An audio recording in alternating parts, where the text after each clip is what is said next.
This is one of the things that is the most fundamental part of money management, which is around budgeting. And a lot of people have contention for that word. They hate that word. I'm kind of indifferent on it at this point. A lot of people try to use the term like spending plan or, some of these other things to kind of soften it a little bit. But we're going to get down to the nuts and bolts. And hopefully what I'm going to try to do today, like, you all are smart, intelligent people. You all are adults and intelligent people. So you understand a lot of what I'm going to talk about.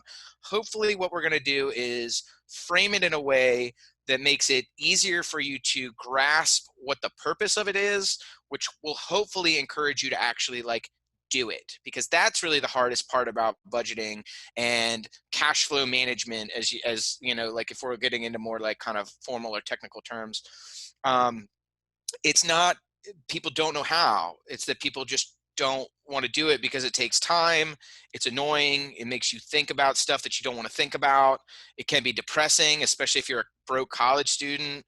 It can be depressing if you have like tons of student loans and feels overwhelming. Like, it's more of an emotional barriers. There are more emotional barriers than there are intellectual barriers in doing this. So again, we're talking about the basics, and I'm going to show you kind of how I do it. And if you want to use that, that's great. If not, the most important thing, the most effective budget is the one that you use. So if you get anything out of this, I hope that is something that kind of comes through. So I do have a little brief PowerPoint. I know everyone's probably Zoomed to death. So again, if you guys want to chime in or you want to turn this into more of a conversation, please don't hesitate to do so. So let's see if I can get this into presenter mode. All right, great. So we want to make it look nice, right? It's about the effect. Okay. So as Chelsea had mentioned, my name is Tom. I do work for the Virginia Credit Union full time. I feel like I'm a VCU employee though, because I spend so much time at VCU, both online and formerly in person. I manage our youth and financial education programming here at Virginia Credit Union. We're one of the largest credit unions in the state, definitely the largest in the region, and we invest heavily in financial literacy resources at all levels. So we have stuff from kindergartners all the way up to one of my coworkers works with like Lifelong Learning Institute and aging seniors, and everything in between. In fact, recently my coworker who works primarily with adults was recently recognized at the state level for her work with the Federal Corrections Complex in Petersburg on like getting people back into society who've served their time, incarcerated, soon to be released incarcerated persons, around like rebuilding their credit and pulling credit reports and things like that. So we're in this space. We live this all the time. So I'm kind of bragging on that because I'm really proud of it. But if you want to reach out to me directly, feel free to do that. As students of VCU, you are eligible to be members with us if you would like to. That's my plug. Okay, so what are we going to be talking about here today? First, we're going to lay out kind of what is a budget. All right, so we're just going to clarify some terms here. A budget is a plan to manage cash flow. All right. So when most people think of budgets, they think of spreadsheets with data in it and things like that.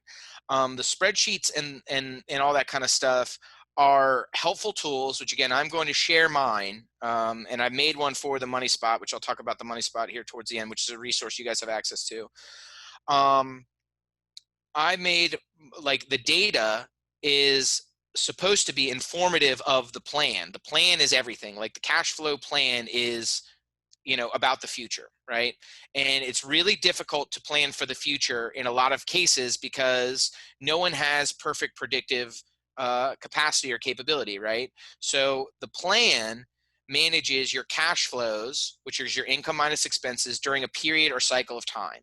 Okay, so that period of cycle of time is different for different purposes and reasons, and different people and organizations. Like a lot of companies or businesses do cash flow cycles on quarterly basis. There's a lot of value in doing analysis on annual cash flow cycles, which we're going to talk about that kind of as we go down the line here.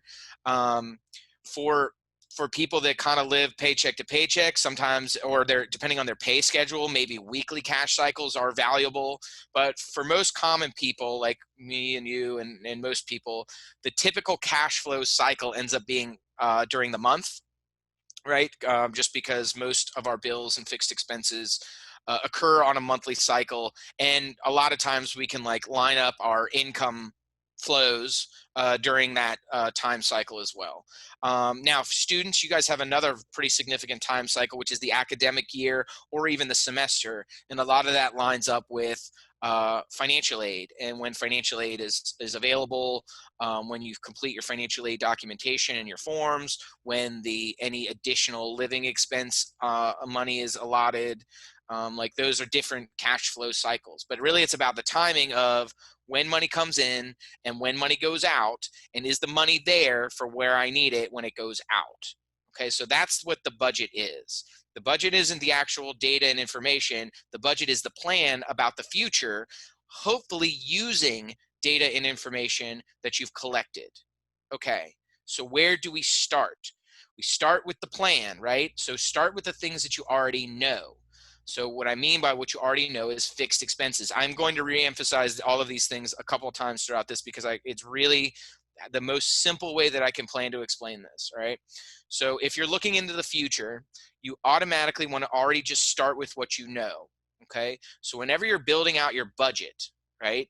I have the budget sheet that I'm going to show you is an annual budget, right? So it's an annual budget broken up into monthly cash flow cycles. You'll see this in a second. And then the tracking is done by month on a weekly basis. Okay, so I'll explain that to you as we kind of go through here. But what I've done is my wife and I did this on January 1st of this year.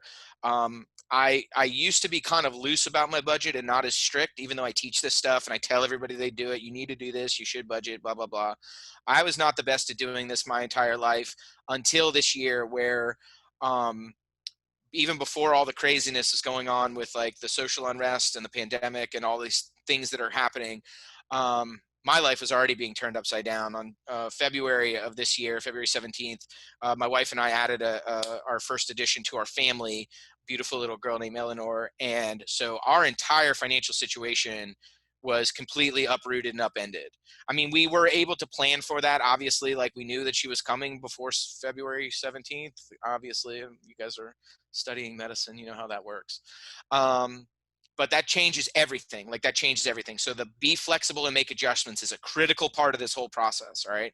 So basically you start with the things that you know. Like I know what my mortgage is. I know what my rent is. I know what my fixed expenses are, at least for a given period of time, right? I know that my insurance is not going to change until my policy is renewed in a year. So that is a fixed expense for that period of time.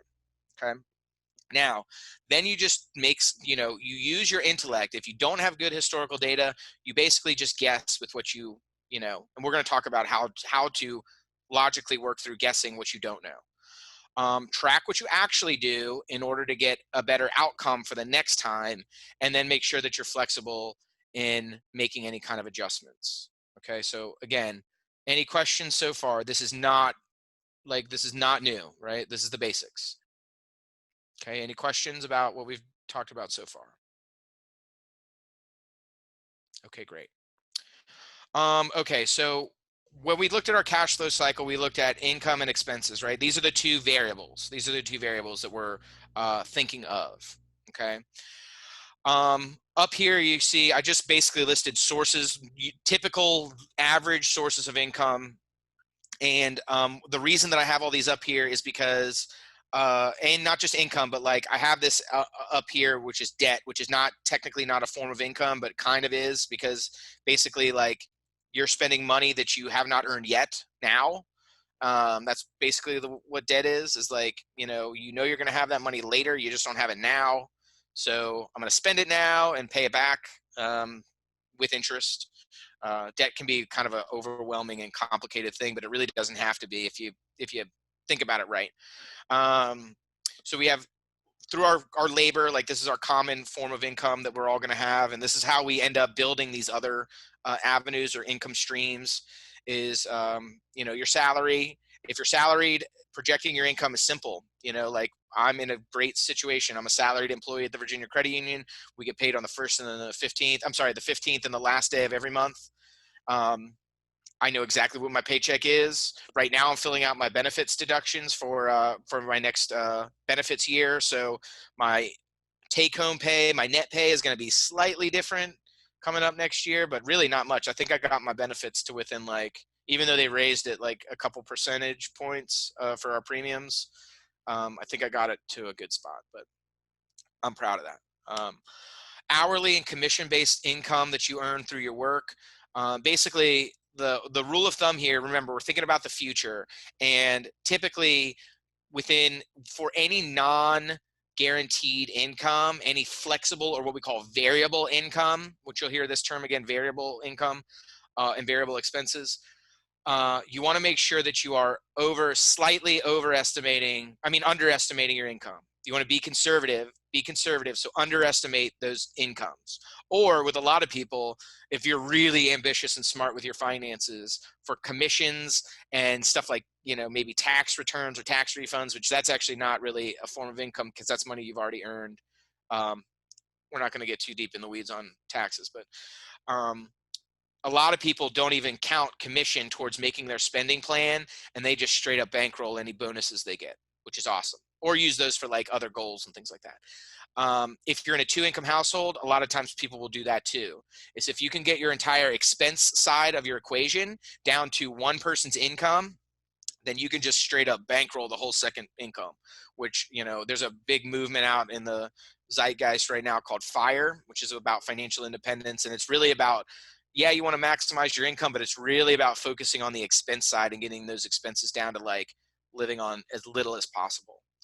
Other forms of income, of course, you have investments, dividends, bond payments, rental income, and then selling your other assets, right? So like if I own a stock and, if I own Amazon stock or Zoom, like Zoom, we're on Zoom right now. Zoom has gone up like 1,000,000% this year. Not really, but a lot this year. Zoom doesn't pay a dividend, so they're not actually paying you to own them like some of these older stocks like GE, things like that. If I own Zoom, the only way I'm going to be able to realize that is if I sell it. So that's what liquidating assets are. So like if you own a house and your house is like building equity and you're paying down your loan and the value of your home's going up, you have access to that money, but only if you sell your house. Again, you could get loan, you can get debt on that, but that's another conversation we're not getting into. The thing that you need to be mindful of, again, remember, this is about our cash flow and the budget. So if you actually extract any of the value out of these forms of income, like these forms of investments, like most people in your investment portfolio, if you have like stocks or bonds, typically what you do is reinvest the dividends of stocks back into the investment. So like if you're in a mutual fund or whatever, you can have it reinvest all the dividends back in, which that's what the compounding factor is, which allows your investments to grow. But when you get into retirement, you're going to need that money because you're not working. So I don't want to we're not going, I hope I don't get too far off track with this, but basically you need to, if you're receiving money, if you're receiving cash at any point, that is part of your income, right? That's your cash flow. Okay. Assistance, that's another thing, either government assistance or familial assistance, like gifts from family and parents, trusts that may be set up in your name, things like that. Be thankful for that, because that is not that's at the grace of someone else, right? That's not a guaranteed thing. I always like to talk about this, especially if you come from a family of means, like, not even like super wealthy, but just like a family that is, financially stable and healthy and things like that. Family dynamics can change instantly over anything, and it's never a guaranteed thing. I mean, even if you have it in writing, sometimes it can be like basically just be cautious about counting on family assistance. The other thing is government programs. Like government programs are available, and in times of crisis, don't feel ashamed to rely on government assistance programs if you need it. Like if you're eligible while you're a student, if you're a low income student, you're eligible for SNAP benefits, do it. That's what it's there for. That's exactly what it's there for. It's better to use that assistance that we all pay for with our taxes, or that the government just makes out of thin air with money printing. Better to do that than to go into personal debt. And then debt is the other thing. So again, this is about trying to figure out how much I can get and when I can get it. Like that's huge. A lot of people who've been managing themselves through this financial crisis have had to rely upon unemployment insurance benefits and things like that. And the federal government stepped in and made a very generous investment in the funding unemployment insurance for a short period of time. And then they stopped that when things started to get better. But I'm still waiting to see that side of it too. The stock market is not the economy, just to know that. Okay, so any questions on income before we move on? Any questions on income? Um, with labor, that's 100% within your control. It's based on a lot of factors. That's your work ethic. That's the sweat off your brow. That's your time. Investments, you have to have money to be able to make investments. And so you either get money by working and saving, having it given to you, or borrowing it. That's the only way you can actually make investments. So, and then with assistance, that's at somebody else's grace. And then with debt, that is a risk that you're taking now with hopes of a future return. So you're making an investment now in your education. And for those of you that plan on to go to medical school and become a doctor, I know that there's probably a mix of people in here that are looking at nursing or other fields within applied health sciences. Many of you probably are planning to go on to be an MD in some fashion or form, which is fantastic. That is a significant investment that is likely to provide a significant return. So using debt now is not even really that big of a deal, like honestly, because the likelihood of you getting a huge return at the end of this is significant. The risk is getting there. Like the risk is getting to that point. Don't drop out of med school. That's basically what I'm saying. Especially if you got like 6 figures in debt. If you can avoid it, don't do that. Okay. So now spending is a little bit different. Okay. So spending, in my opinion, I think we have absolutely 100% control over our spending. Maybe like 99% of control over our spending. You have to determine what you're responsible for. I know a lot of you may be undergrads, and so you may be kind of in this weird blended situation of family support and financial aid and your own work and labor and all these kinds of things. So whenever you're looking at your spending, you got to think about what are you personally responsible for? What are your decisions that have a direct outcome for your money, right? So what are you responsible for? What are some of your goals? Remember, everything about financial planning is about the future. Planning is in the word financial planning. So it's all about the future. And in order for you to plan for your future, you have to know where you kind of want to go. So that's about setting goals: specific, measurable, attainable, relevant, time bound. What are some likely emergencies? So don't just think that like anything can happen. That is true, but there are also like things that you know are more likely to happen to you than to other people. We're going to talk about that here in a second. Okay, so first thing you want to do before you even start crunching any numbers when you're looking at your budget is start to make lists. Okay, this is how I've organized it in my own thinking. Start with what you know. I've referenced that already once or twice before. Known fixed expenses. So a fixed expense is something that happens regularly on a time cycle, and it is the same dollar amount or within like a minute. Like I mean, like within like pennies of, like I have like, I think my Verizon bill or something is always like $1 or $2 different every month. I don't know why, but it's like pennies different. I really have no idea why. Um, yeah, but I consider that to be a fixed expense because if I can round it to the nearest dollar and it's the same, I consider that a fixed expense. Variable expenses, known variable expenses. So this is stuff that you do purchase regularly, something that you do buy regularly, but it doesn't necessarily consist of the same payment every time, right? So we think about things like utilities.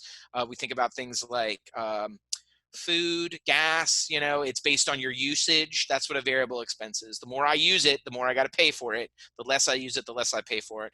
And so you do have some control within your variable expenses, but there are known variable expenses that you have to pay.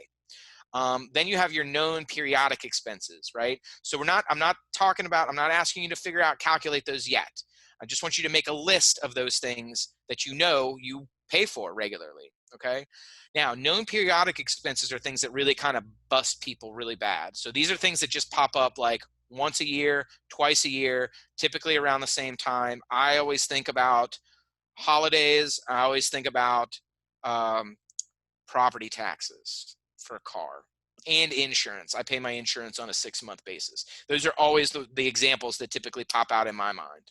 Okay. But birthdays, holidays, those are periodic expenses, right? Like it's not your mom's birthday every month. It's once a year. So you got to plan for that because that's an expense, right?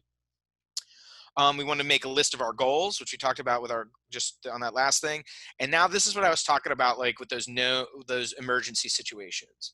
You have known unknowns. This is that old Donald Rumsfeld comment: known unknowns, and then unknown unknowns. Right. So known unknowns are, the way I like to think about this is like um, problems that are likely to happen because you have something, own something, or do something that are going to cost you money. You just don't know when or how much.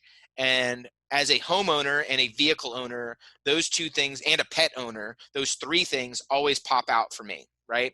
So it's vet expenses, it's unexpected mechanical work on my car or cars, and it's um, unplanned home renovations, right? So like home emergencies, okay? Now, the unknown is the big one. Like that's like you don't know what could happen. You can't plan for every possible scenario or outcome. But the biggest thing, the biggest unknown that's out there is your loss of income, right? So if your cash flow income stops on your cash flow plan, your bills don't stop, right? You're just because now we're in an unusual circumstance now because of COVID, but there has never been a time in my life where there was just been mass forgiveness of rental income. Like there's just been mass like mandatory stop payment of rental income. And I don't even know what that's going to look like when we come out on the other side of this, if that even, like we're in a really weird spot right now because like we do that at the credit union. Like we have been having a lot of people that have, filed for loan payment deferments, right? So we're just going to like pay for it a little bit later. So what happens then? Does your loan payment get higher? Do you just add more months onto the end of the year? Is interest still accruing? Like that kind of stuff. Like no one really kind of knows what's going to happen to this. But the big thing is like if you lose your job, if you lose your form of income and there is no assistance, there is no help, do you have enough cash to kind of float you by? So that's the broad emergency savings. It should always be part of your financial plan. Okay, so how do I think about projecting or estimating my numbers, whether it's income or expenses? Well, use logic, right? Like use your own logic. And again, when you're setting this stuff up, it does take time. But here's the trick. This is the trick. This is the part that people don't like. This is the motivator for me to keep filling out my spreadsheet is my guessing is bad. Like I'm a bad guesser. I'm a bad guesser at a lot of things. Like my wife and I, before we had our baby, we put $75 a month in miscellaneous baby expenses. The first 3 months of our baby's existence, it was easily like $400 or $500 a month, and we budgeted $75. We were $75. So having an actual reference point, which is the tracking part, that's the tracking part. That's what I'm going to show you here in just 1 second. So start with what you know, use historical data if you have access to it. If you don't, start creating historical data now. Like put it in a way that you can easily see it and consume it. You can use apps, which we're going to come back again, I think next week and talk about that. I use it as a spreadsheet because again, like it's more hands-on. I actually have to focus on it. I have to pay attention to it. It's not automatically done for me. It does take time, but it's a priority. Use historical averages, use averages over time. I like to think about it like this, like gas, gas is one that you can probably back of the envelope estimate. How much does it cost to fill up my tank? Anywhere from $28 to $34. Well, now I drive my wife's old Sentra, so mine's like $24 to $26. Costco, it's good. How many times a month do I fill up? Well, now we're on a pandemic, so maybe like once every month and a half. So boom, now I can annualize my periodic expenses and I can put that number into a monthly chunk. Like that's the whole point, is to get it into a monthly estimate. Now with variable expenses, that's the whole thing about this. If you're type A and everything has to balance to the dollar, that's not really how this works in real life. Like you can create accounts if you're an accounting person, like overage accounts or like fluid accounts that are kind of catch-alls, but it's a fluid thing. Like it's a fluid thing. Okay. Now, prioritizing spending. This is kind of a little bit more of a psychological component to this. I've come Chelsea's seen me do the psychology of spending class before. I love talking about this. This is about decision making and what motivates you. Um, every decision that you make has an opportunity cost in both money and time. Every decision that you make, period. Every minute that you're alive, there's an opportunity cost in time and in money, because money is kind of a function of time. So what I mean by opportunity cost is whenever you select to do something that costs money, that means you're not doing something else. Okay. That's why the goal setting process is so important, is because that's how you're able to rank order your own priorities, right? That's how you're able to determine what is the most important thing to you. And then you ask these questions whenever you have the debit card out, whenever you got your cart loaded up on Amazon, whenever you got your Starbucks in hand or whatever. Do I need this? Do I need it now? Can I get it for less? What happens if I don't buy it? I love this question here. Is money saved or debt repayment more important? Or insert other goal right there. Is this goal, is vacation to Hawaii more important than the latte? Because that is the option. Like, those are the choices. Um, or is it, will this provide financial value for me in the future? Is this an investment or a consumption? Now you'll see on the other side of my screen here, I have Maslow's hierarchy of needs, because need is a loaded word, right? I am the best. I am the best at justifying my own purchases. Like, I can do it anytime I want. Anytime I can be like, I need this because I feel bad, and if I don't want to feel bad, then I want to have this, and that will make me be more productive, and I will do a better job at work, and I will get promoted.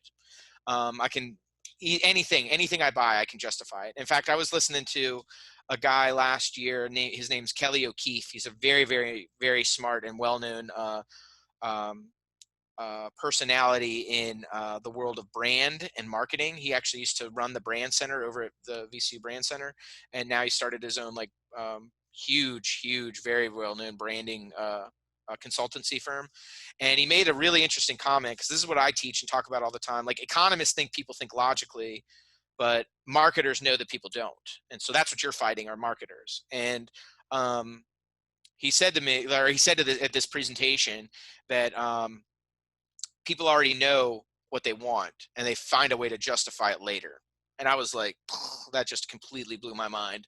And he couldn't be more correct. Like, he totally couldn't be more correct. And a lot of times we want to do what's best for ourselves and our financial future, but we are also like creatures of impulse and creatures of habit, So, like, it's hard. Don't beat yourself up. There is no, I like to think about it like this. There is no right or wrong financial decision. There's just a decision and an outcome. And good or bad is determined on your level of pride or regret and the emotional response to that. Like, we made a big decision here in my house. Again, I'm just sharing a lot of personal stuff, but we made a big decision in my house when my wife um, had our baby. We decided that we are going to go a little bit old school and make an attempt at being a single income household. Um, you know, I'm we're we're doing this because we prioritize and value our family more than the money. And not that I'm saying I'm like better than anybody, or I have some kind of moral high ground for doing this, or we do, or whatever, but that's a choice that we make. And so we have to deal with those outcomes, right? So it's not a good or bad financial decision. It's a decision, and it has a financial implication. I hope that kind of makes sense. Okay, so beyond the budget is like, this is the beyond part. Okay, so a lot of times when I talk to students, they're thinking about investing. They want to think about like kind of next level stuff, and they think the budget is kind of like, yeah, I got it, don't make more money than you spend, blah blah blah. This is where the wealth is created, is in net worth. So this is the beyond, right? So we talked about like investments that produce cash for you as part of your cash flow. Well, the only way that you can build those second and third and fourth streams of income is if you have capital to do those kinds of things. Like, no one's going to just hand you a rental property. Like, you have to buy it, and you buy it either with your own money or with borrowed money, and then you have to make sure that your cash flow is able to support that. No one's going to just give you low cost investments. Like, you have to go out and do your research and actually take part of your cash flow and attribute it to these things that are going to produce value for you in the future. Now, that's where things get a little bit more difficult in terms of what's a good investment, what's not. Um, people who are financial planners make tons of money in doing all these analyses and things like that. Um, if you really kind of peel a few layers back, a lot of it you can probably do on your own. Um, I'm not going to get too deep in the weeds on that, but like, always evaluate cost. Always, whenever you're dealing with anybody, always ask how they're compensated. That will kind of help instruct you on the advice that you're getting. So now I'm going to flip over to the spreadsheet, which is available for you guys to use. And it's geared toward college students, but I made it in a way that is very adaptable, so you can kind of change it. There's a lot going on with it, and it's free for you guys to use. Like, feel free to use it, take it, change it, do whatever you want. And while I'm flipping over my screen, if you guys have any questions kind of about what we've talked about so far, feel free to ask. Let's see, do I have that pulled up? I thought I had that pulled up.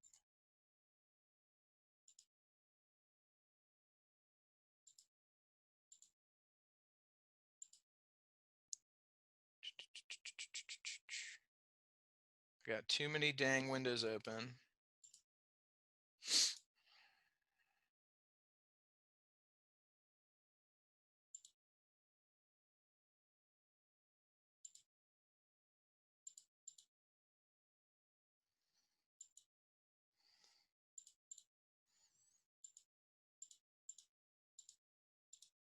There we go. Okay.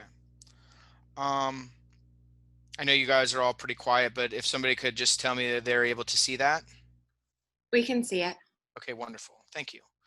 Okay, so this is the workbook that I created.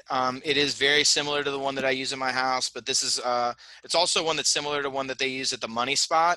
So I told you I'd tell you a little bit about the Money Spot. The Money Spot is a peer-to-peer financial coaching program run by undergraduate students through the School of Business. And so I've gone in with some other folks and trained students how to use this tool and how to have good conversations with undergraduate students about their personal finances and their money. They're not advisors. They're not like, CFPs or anything. They're not going to talk to you about like long-term care insurance or whatever. They're here to kind of help you with the nuts and bolts of this kind of stuff. So you can set up an appointment with them on Navigate.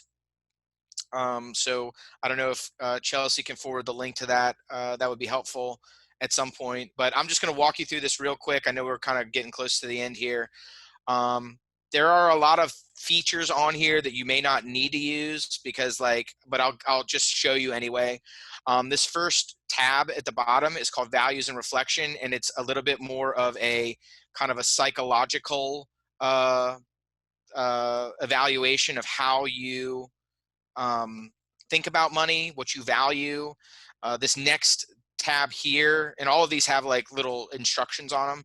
This next tab here talks to you about how to set good financial goals. So this is about just brainstorming, jotting down goals that are going to have a dollar value to them, things like that. This in here is about why, the R. This is the R, the relevant in SMART goals. Like, why is this important to you? So you just list what your goal is. Why is it important to me? How will this make my life better? What will be the outcome if I don't achieve this goal? So, if you think about like real motivators for accomplishing anything in life, it's either to make your life better in the future or to prevent your life from being worse in the future, which kind of are two sides of the same coin. But if you can really identify and crystallize it, that really helps you in motivating you to accomplish that. Here is also like just assigning your value. Now, this one I kind of like a lot. This is your, it's two different charts here, like two different tables that will allow you to basically get a cash flow by the end of it. If you just type in the information. So you pick whatever your goal is. So like vacation, whatever. This is a real simple table though. So like it doesn't account for like appreciating value. Like, you can't really use this for like retirement planning or anything. So it's not talking about like compound interest and things like that. So this is really designed for like short and midterm goals, stuff that you just want to kind of save for, like college planning and things like that. This may not be the best goal chart for that, but basically what it does, by the end of it, you'll figure out how much you need per month. And all it does is take today's date, the start date, when you need to accomplish it, how much you need. You subtract out anything you already have. So this is your goal. How many times do you get paid per month? How much do you need to save per pay period? And so I guess I'll go ahead and show you this. So 124, oh, enable editing. Boop. Okay. So right here we have 120, or no, I'm sorry, 9, 24, 20. And let's say we want to do 9, 24, 21. So that's a year from now. We want to save $1,000. We already have $200 saved. I get paid, and you'll see this kind of pre-filled. I get paid 2 times a month, and everything else fills in. Okay, so that means that if I have this information, there's 24 pay periods until I reach my goal of this date. And if I go to my direct deposit or my payroll and I say, hey, put $34, I will achieve my goal. I will reach my goal. So it's a very rudimentary thing, but you're looking for this number here, which is your cash flow. And so there, then you go and insert that here. So this is what I was talking about. Okay, so this is a template. Remember, you can do whatever you want with this or make your own from yourself. There are some directions up here on kind of how to fill this in. So we have sources of income here, again, designed for college students, but you can change these to whatever fits your actual life. Parents, financial aid, my job, work study, if I have to make a withdrawal from savings. You can add due dates if you want, but you really don't need to on this sheet. I probably should have taken that column out. And then you go through with your spending, okay? So let's say in January, and you can start this whenever you want, but it's designed for an entire year's worth, and it's broken up into month categories. So here you just hard type in what your guesses are. So like if I know, remember I know fixed expense, my rent is going to be, I don't know, $900 for rent, okay? And I know that in January through December, my rent is gonna be the same. Boom, I just type that in, right? This column, it will tabulate what your total is for the year, okay? Then down here, you do electricity. So electricity is a variable expense, okay? So let's just guess. Remember, start with what you know, guess with what you don't. So let's just guess my electricity bill is going to be, I don't know, $100, okay? If you live in a single family house, that's probably fairly close, and you can estimate that out. Now, if you're on a budget plan or you know what it is, then put it in, right? That's the whole point. Like, put in what you know. If you know that you're not on the budget plan through Dominion, then you could probably assume that your electricity bill, if you're on electric heat, is going to be higher in these months than in these months, and higher in these months because what happens? Your heating and air conditioning is going to be using, like use your own logic. Like you understand and know how these things work. And you can do that that's why like initially when you're setting up this component, this part of the budget, this takes a long time. Like I would give yourself like a couple hours to really go through and do this. And I know you're busy and I know you have stuff to do. And when you're not doing stuff you have to do, you want to be doing nothing because that's, you don't want to be sitting on your computer any more than you need to. Okay, so that you go through and you fill in all of this. Now, here's the nice part about this. This entire column is you type in whatever you want in this whole column, and this column is linked to every other page in this book, okay? So every other page in this book. So now you'll see here that these items started to fill in here, okay? So this budgeted amount is already linked back to your budget. So anything you put in January, so watch, we'll change this in January to 800 instead of 900, and look in January, it's now 800 instead of 900. You can do that in February, all the way through, okay? So these numbers, or these months that are labeled down here, these are your tracking months, okay? So your tracking months then feed back into this actual spreadsheet, okay? I know that this seems complicated, but it really isn't. Basically, all you want to do is guess up here how much you're going to be getting, and then really you're going to spend most of your time, if you choose to do this, if you choose to do this one, on these pages here. So I have this broken up weekly, and so literally on my calendar, one time every week, which I think we're going to change this because we were doing it Sunday nights, but we realized in our house that we don't want to do anything on Sunday nights, so we stopped doing it Sunday nights, and I think we're going to change to doing it like Mondays or something like that. But every single week, we go through all of our receipts and all of our online transactions and everything. And we try to be as detailed as possible in terms of what we actually do. Okay, so let's say my rent is due the third week of the month, right? Okay, and so it's $800. Boom. So now the difference is nothing. And let's say my power bill comes in the electricity and it is not $100, it's $97. Okay, so now you'll see the difference here. Okay, so this is whether you're over or under budget. And if it comes in more, then then the difference goes negative. So it's like 110. Okay, so then it goes over. And then down here, you'll see where it starts to tabulate and to calculate everything for you. And then this is my favorite sheet. So this links back again to the column. So every time you fill in information in this page, then it links back to this sheet. So you can actually see how much do you spend total per year. So the key here is to make sure that you're completing these things. So if you choose to use this, you don't have to. If you choose to use this, best advice is start playing around with it. Everything on this budget sheet, the budget tab is fillable. You can change your categories. You can change your items in the category, customize it, make it personable to you. You can do that in all of these sections, right? So this is like a template for college students, but set it up how you want. And last thing, I know we're like right at time, or I might have gone over a little bit. This sheet here is your net worth. So what I do with this is one time every month, I go and I fill in this. Mine looks a little bit different because we're a 2-person household. Fill this in, and then what I'll do is I'll just go right click this and then make a copy, move or copy and make a copy. And every month I will do that and update it. Boom, boom, boom. This is kind of cool too. If you type in, like, if you want to sell all your furniture, it's $100, then that starts to fill in this thing called yard sale. So this is like your depreciating assets or things that are not like traditional assets. So I'm a little over time. I apologize for that. I see everyone who was on is still on. Is this helpful? Hi, Tom. I'm Hi, here. how are you? I just wanted to say I really liked that. Oh shoot, you just stopped sharing Oh, it. I can share. I can share again. I think it's called the something about assets on the bottom, one of your tabs. Achieving your goals. Yeah. That one there.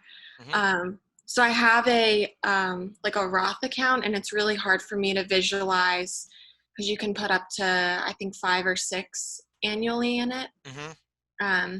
But it's Like been really hard. 5,500, I think. Or no, Yeah, yeah, they did raise it to 6, I think. erase it. Yeah. It's been really hard for me to kind of visualize what that looks like monthly, taking that out of my paycheck. So I think the the budgeting is going to be a lot of work, but at least this is a good first start that I Yeah, well, can here's how you can do that. So like, again, if you want to use that, so you can just assume then if you want, like, again, like you can mess with this in terms of like how much you've already put in and what you want your time frame to be, but just back of the envelope math, if you want to do that, what's your pay schedule? I think I'm on every 2 weeks. Okay, so that's, yeah, so that's every other week. So Yeah. technically you're going to get 26 paychecks in a year. Okay. So you can, here, I'll show you how to do that. So if you want to do $6,000, and then let's just say 0, that you don't already have anything in there. And then this is an equation here, but you can actually hard type in. So what you could do here is just type in the number 26. Okay.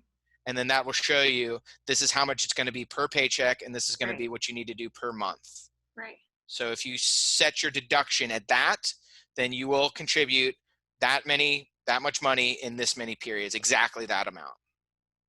And then maybe, so for me, being a student, so I'm only part-time, and I work on the weekends, when school's in session, but then over summer and over Christmas, I'm Mm, full-time. So maybe yeah. I could even do like, I don't know, 10 of my pay periods at a certain rate or something. That's where this sheet really comes into play. So if you want to add that information here, then you just Okay. go to the goal and you say like, and I actually on mine, I have an entire section, like entire category dedicated to just building net worth.